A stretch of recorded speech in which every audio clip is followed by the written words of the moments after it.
our planet, there seems to be an infinite number of beautiful places one can visit, with an equal number of spectacular things to admire. It requires nothing more than a curiosity to observe what is all around you. The miracle of nature manifests in countless ways, from breathtaking vistas to the simple movements of a common heifer. The purpose of this program is to present you with the extraordinary diversity of our miraculous blue planet so that you can discover these things for yourself. Today, we begin in Costa Rica, in an amazing rainforest. Here, they make delicious chocolate out of cocoa beans. Mother Nature is at her magnificent best, showcasing hundreds of plant and animal species. To wrap up, we'll take all precaution necessary to look at one of today's most active volcanoes. Green monkeys will be our tour guides in the Kenyan lost city of Getty. Later, we will stop to wonder at the poetic symbiosis of wildlife in such close proximity to the capital, Nairobi. Despite its 200-year existence, some members of the animal kingdom remain oblivious to Nairobi's existence.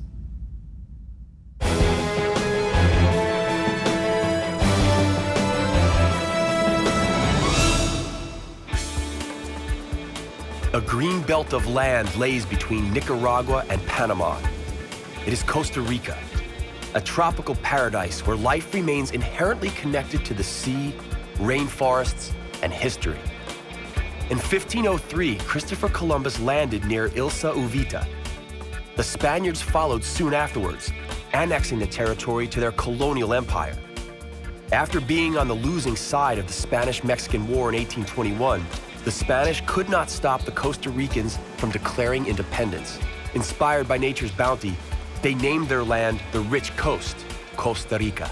Democracy took root in the mid-20th century, and Costa Rica has been one of the most peaceful Central American countries ever since. One of the first wild beasts that may be encountered here could very well be this mantled howler. It feeds on young leaves and can weigh up to 10 kilos. It is no loner. Groups of around 10 are often seen feasting together on the ever-present vegetarian delicacies. The Costa Rican coastline is constantly under siege. Waves of the Caribbean batter the coast from the east as if trying to break through the sliver of mainland and join the waters of the Pacific on the other side. It isn't the only never-ending battle taking place here. The nature of the mainland appears to besiege the sea in return. Its only ammunition is the opulent jungle lining the Caribbean coast. It appears that the only thing standing in the way of the jungle is a colonnade of palm trees. This silent battle has few spectators. It may be the regular soothing rhythm of waves washing the coast that results in the very relaxed way of life here. It's also the most likely reason why surfers from around the world flock to San Jose in search of the pura vida, or pure life, a life without rushing, intricacies, or confusion.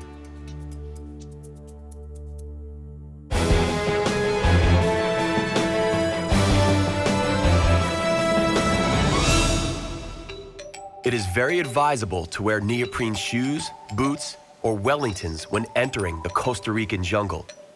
It is wet here. We're talking misty rainforests. The cloud of vapor emitted by the rainforest each day ensures the prevailing humidity. This is no place for a rheumatic to be. The Costa Ricans truly love nature. They established 20 national parks and 8 reservations here, covering an incredible 27% of the country's area. Bird watchers can admire over 850 types of birds, one of which is this boat-billed heron. It lives in the mangroves lining riverbanks and survives on crustaceans and fish. It can exceed half a meter in height, and it is apparent why it was given the name boat-billed, thanks to its unique bill. It is one of the most distinctive birds of the Costa Rican jungle. In this labyrinth of trees, bushes, and other sorts of plants, the entangled boughs form a safety net above the water. Curtains of greenery surround the canals and generate a humid duskiness. There is a slight resemblance to Venice, the only difference being that our unstable Costa Rican gondola floats among stout, lush tree palaces belonging to birds and reptiles. It's a good thing that no time is wasted nowadays by swapping film rolls and digital cameras. Looking around, it would be a great shame to miss anything. This turtle, for instance, or that plumed basilisk over there.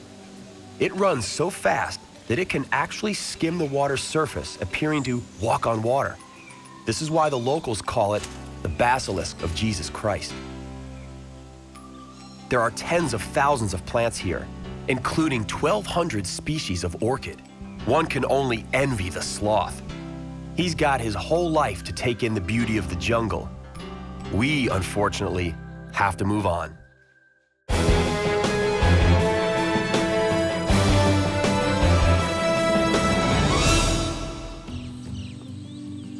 Cocoa trees grow all around a small house, otherwise enveloped by the jungle. Mrs. Ileana collects the cocoa beans, which she later barters for other foodstuffs at the market. What she doesn't barter, she uses to make chocolate. Don't be fooled by the name. The inside of the cocoa bean is not nearly as sweet as you might otherwise expect. The cocoa bean has a long journey ahead of it before it lands on our tables in the form of a luxurious treat. First, the beans are sliced open and placed in a chest where they are left to ferment for 4 days. Each fruit has about 50 beans. Having fermented for 4 days, each of these beans must then be left in the sun to dry before being roasted over the fire. The brown color signifies that the beans are now ready for the next phase, battering the beans so that the remaining pulp separates from them. The pulp would ruin the taste of the chocolate. Mrs. Ileana's grandma sieves it to get rid of all the impurities. When that's done, she handpicks the best beans. The result is a brownish powder which, to some extent, resembles chocolate. However, there is still something missing. It's now time for the final step in the production of pure, ecological bio-chocolate. The powder is mixed with water and cane sugar. This recipe is ancient. It goes back to the time of Montezuma, the Aztec ruler, who considered cocoa drink a delicacy. The Aztecs were more than aware of the aphrodisiac nature of chocolate. The word chocolate comes from the Aztecs. At last, the chocolate is wrapped in banana leaves. First, it is necessary to heat the leaves to make them flexible and prevent them from breaking when folded. The grandma painstakingly molds the chocolate.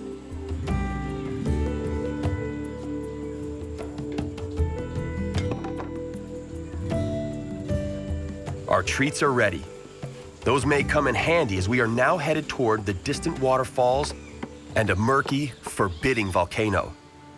Let us bid farewell to cocoa beans and the lovely handmade chocolate.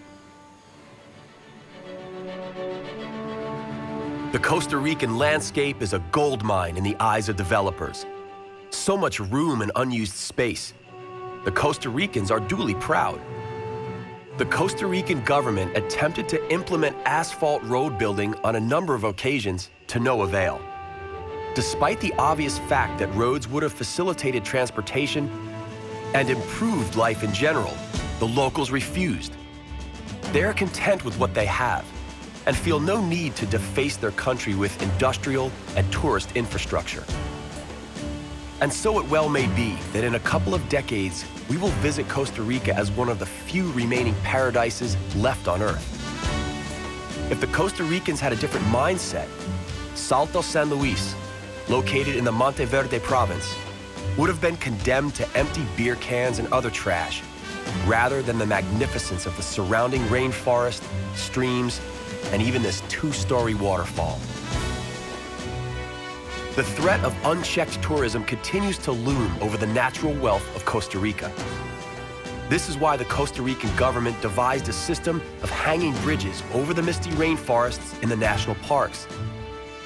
Visitors may thus admire the beauty of the rainforest without trampling plant life or stressing the animals. And of course, you can't pull up plants as a souvenir if you can't reach them. This experience could be rather unpleasant for those afraid of heights or suffering from vertigo. Count yourself lucky if you are not one of them. You can take advantage of the intricate system that allows you to be hauled even higher, where you can admire the rooftop of the rainforest.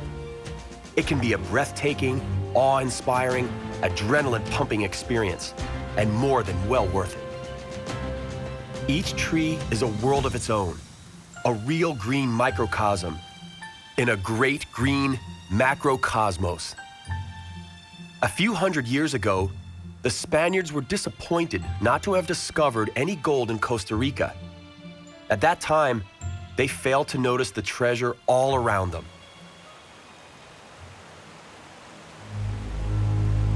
Let us look around one last time. Dark, forbidding, and veiled in clouds, this is the Arenal Volcano. It is one of Costa Rica's symbols, and it is also one of the world's 10 most active volcanoes. The height is quoted as around because it erupts so often that resulting lava flow causes it to grow by approximately 4 meters per year. Its first eruption was about 7,000 years ago. During its most recent and mild eruption 12 years ago, 40 square kilometers of rainforest paid the price for its foul mood. Lately, Arenal has been relatively quiet and well-behaved. Just one tiny earthquake per week. Perhaps it too has succumbed to the ever-present sense of pura vida all around. And now, we are off to Africa.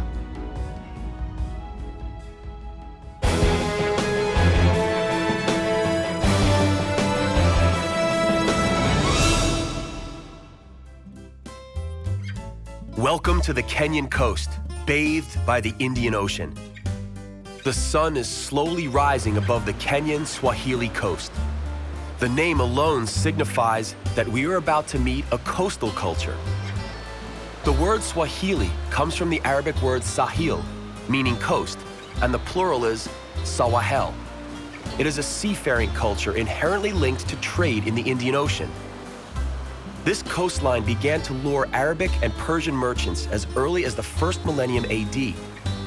The area was rich in ivory, but the slave trade was by far the most lucrative at the time. Today, the coast is a source of revenue for fishermen and from tourists. Mombasa, a city of almost 1 million inhabitants. It has a distinguished past. First records of its existence come from 16th century Portuguese seafarers. The traffic anarchy can seem bewildering to the unsuspecting tourists. The locals, however, have it down to a science. The portrait of President Obama, whose grandparents came from Kenya, is to be seen on many matatu, the local version of a minibus taxi. Amid the busy street life, city parks are a welcome oasis of peace and quiet sought out by the locals, just to relax or enjoy a small picnic. In between the thick trunks of the Baobab trees, they find ample shade.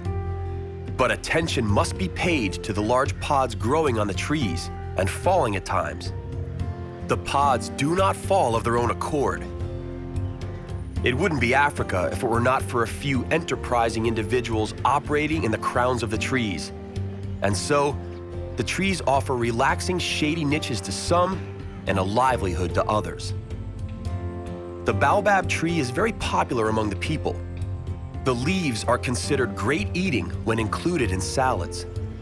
The seeds are used as a thickening agent in cooking, and people use the ground bark as a cure for fever.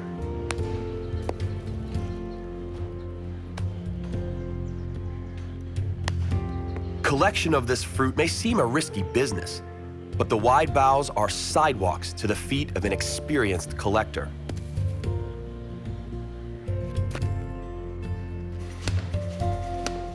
The baobab fruit is commonly used in Swahili cuisine. It offers more vitamin C than oranges and provides more calcium than cow's milk. It is often referred to as the fruit of the future. One of the most sought-after commodities in this part of Africa is candy made from baobab fruit. The pulp, called mabuyu, is cleaned of the fibers. The fibers are utilized in the making of purees and as an additive to milk. No kitchen utensils required here.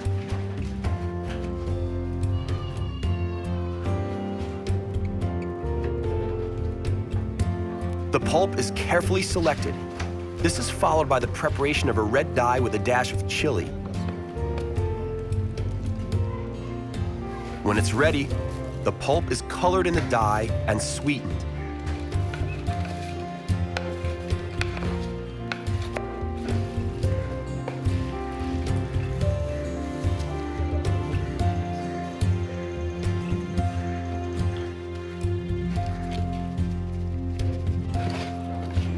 And there it is, a candy treat. The baobab is, indeed, a tree worth singing praise to, not just due to its sheer size, but because of how practical it is.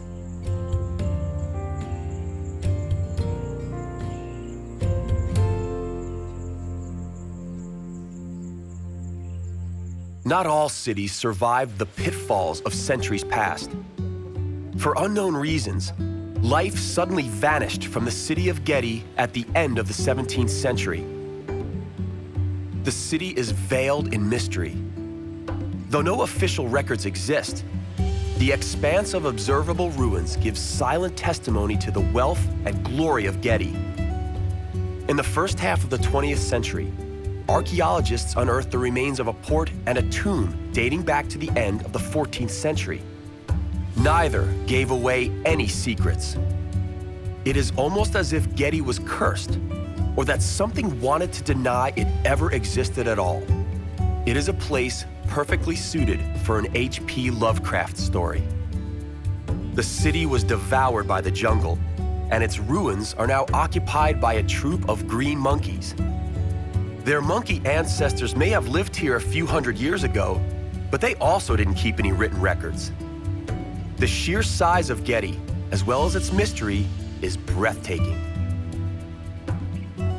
Baobab trees are to be found here, too, and the green monkeys aren't about to miss out on the tree's delicious fruit. Green monkeys live in great troops, and the hierarchy within the troops is infallible. According to many scientists, these monkeys are able to articulate threats they sense from other animals. They use a specific screech, for instance, when a leopard lurks nearby. They will use a screech with different characteristics when they spot a snake or see an eagle. At a very young age, monkeys learn the sounds from their elders. Similar to naughty adolescents, they derive great pleasure and entertainment from freaking out the adults using these warning sounds just for the heck of it. The mother monkeys have no tolerance for such silly pranks and are determined to teach their young good manners. The youngsters are in for a good walloping. That is, if the mothers manage to catch them.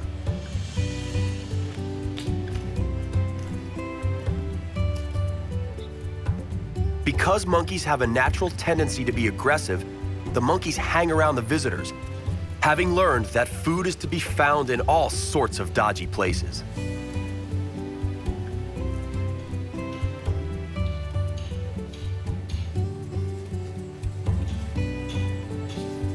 Monkeys are not the only animals thriving in the surrounding forest. This is the single largest stretch of solid coastal jungle in East Africa. Eucalyptus dominates here, and the illegal exploitation of timber has taken its toll. For the time being, the jungle is holding its own. It is large and vast. As a result, animals are able to continue to find refuge there. An abundance of endangered bird and butterfly species gather here, as does a herd of elephants. Unfortunately, the growth is too thick and impenetrable for us to see them. A man without a donkey is a donkey. This is one of many Swahili proverbs. It applies especially on the island of Lamu. Its capital, Lamu, dates back to the beginning of the 16th century.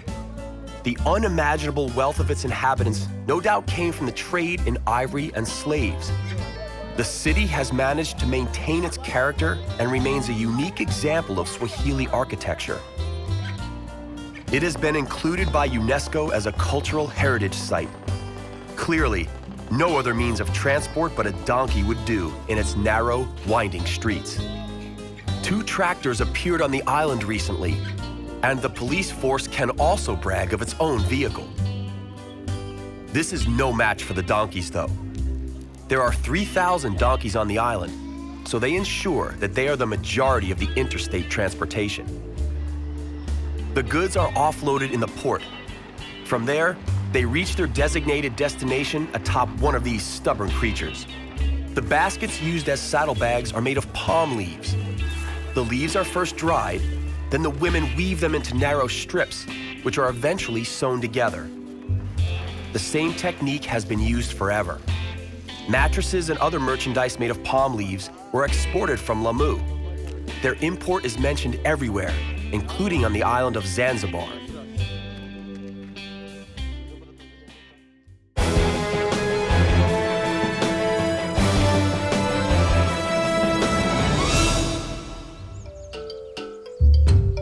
Kenya's capital, Nairobi, is nicknamed Nairobi because of its staggering criminality.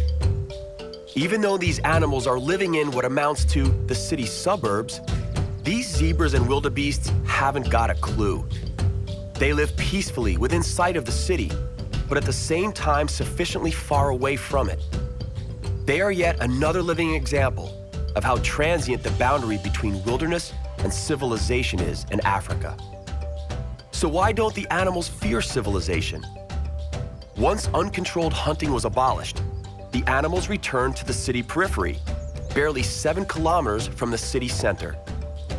The Nairobi National Park was established, a wild game reserve accessible even to those who have very little time to spend with the animals. It is more of an open-air zoo. Here, zebras are rather common. They are in great abundance because they migrate across the savanna from July to August.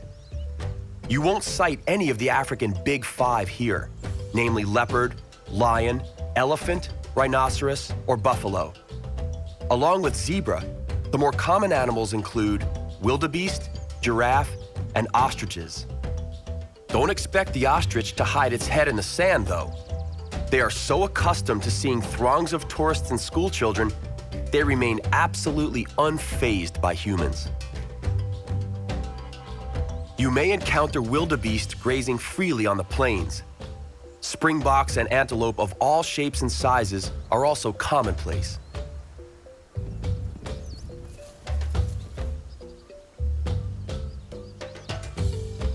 Herons prudently thrown at waterholes.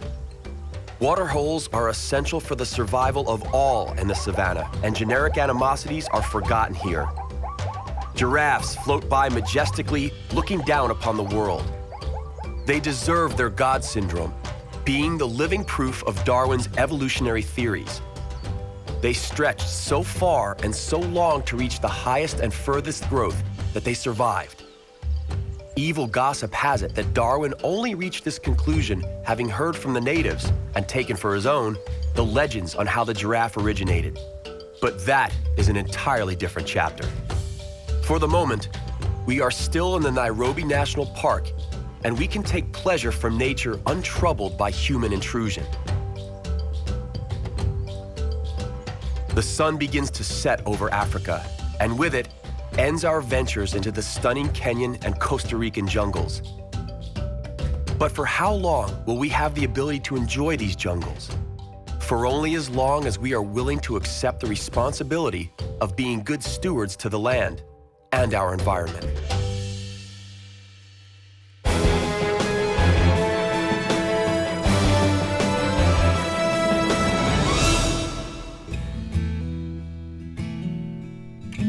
Our journey to the miraculous nooks of our planet comes to an end, for now.